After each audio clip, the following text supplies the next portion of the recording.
Hello student, welcome back to my YouTube channel. आज हम लोग पढ़ेंगे बिहारी लाल जी का जीवन परिचय, जो कि बोर्ड एग्जाम की दृष्टि से देखें तो काफ़ी महत्वपूर्ण है। ये 5 नंबर का आता है, जो कि 3 नंबर का जीवन परिचय और 2 नंबर की रचनाएं हम लोग इसी टॉपिक के बारे में आज पढ़ेंगे। तो आप लोग वीडियो को लास्ट तक देखते रहिएगा।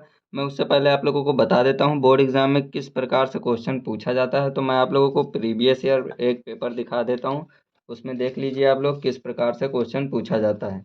तो आप लोग यहाँ पे देख सकते हैं बिहारी लाल जी का।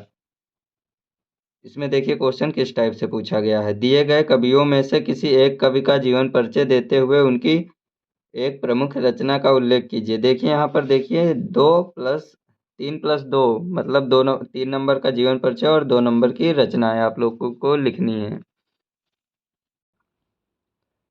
तो आप लोगों को क्लियर हो चुका होगा कि बोर्ड एग्जाम में किस प्रकार से क्वेश्चन पूछा जाता है। तो आप लोगों को बिना टाइम वेस्ट किए हुए आप लोगों को मैं बता देता हूँ बिहारी लाल जी का जीवन परिचय एकदम सरल तरीके से। आप एकदम आसान भाषा से मैंने इसको लिखा हुआ है। तो आप लोग देखिए बिहारी लाल जी का जीवन परिचय।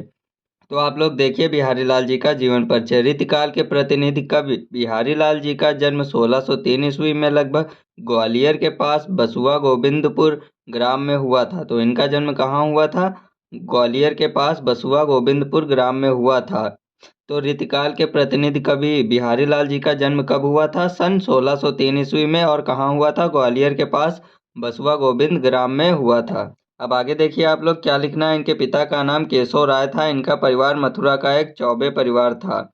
तो देख लीजिए बिहारी लाल जी के पिता का क्या नाम था? केशव राय था। और इनका परिवार चौबे नाम से प्रसिद्ध था। तो अब आगे बढ़ते हैं। इनका बचपन बुंदेलखंड में व्यतीत हुआ।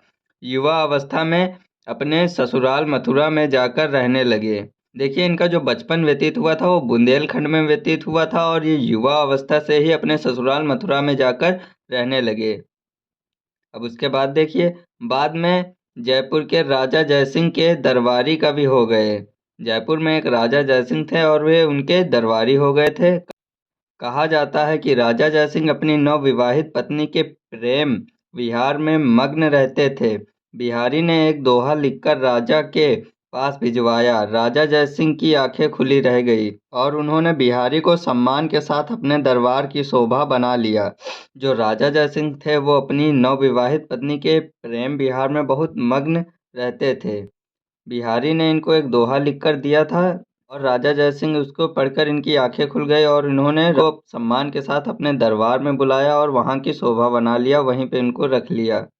और आप लोग वहाँ पे देखिए वो दोहा क्या था। तो ये देखिए यहाँ पे दोहा लिखा हुआ है। नहीं पराग नहीं मधुर मधु, नहीं विकास इहि काल, अली काली ही सो बंध्यो, आगे कौन हवाल।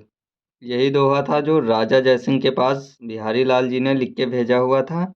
कहा जाता है कि राजा जयसिंह इनको प्रत्येक दोहे पर एक स्वर्ण मुद्रा पुरस्कार के रूप में दिया करते थे। मतलब देखिए जितने दोहा बिहारी लाल जी सुनाते थे उसके बदले में इन्हें राजा जयसिंह प्रत्येक दोहे पर एक स्वर्ण मुद्रा का पुरस्कार दिया करते थे। इनकी मृत्यु सन 1663 ईस्वी में हुई थी। जब ये 60 साल के थे तब इनकी मृत्यु हो गई थी। अब आप लोगों को मैं मोस्ट इम्पॉर्टेंट रचनाएं बता देता हूं बिहारी लाल जी की, जो यहाँ पे लिखी हुई हैं। तो आप लोग देख सकते हैं, कृतियाँ लिखिए या रचनाएं आप लोग कुछ भी लिख सकते हैं हेडिंग में। तो आप लोग देखिए, बिहारी सतसई भक्त और संगार। आशा करता हूं कि आप लोगों को ये जीवन परिचय आसानी से समझ में आ गया होगा। तो आप लोग इसे कहीं पर नोट कर लीजिएगा और आप लोग एक दो बार इसको पढ़ेंगे तो आप लोगों को ये आसानी से याद हो जाएगा। तो मिलते हैं किसी नेक्स्ट टॉपिक में। आप लोग कमेंट करके बता दीजिए कि नेक्स्ट टाइम किस टॉपिक पे वीडियो चाहिए, मैं उस टॉपिक पे वीडियो बना दूंगा।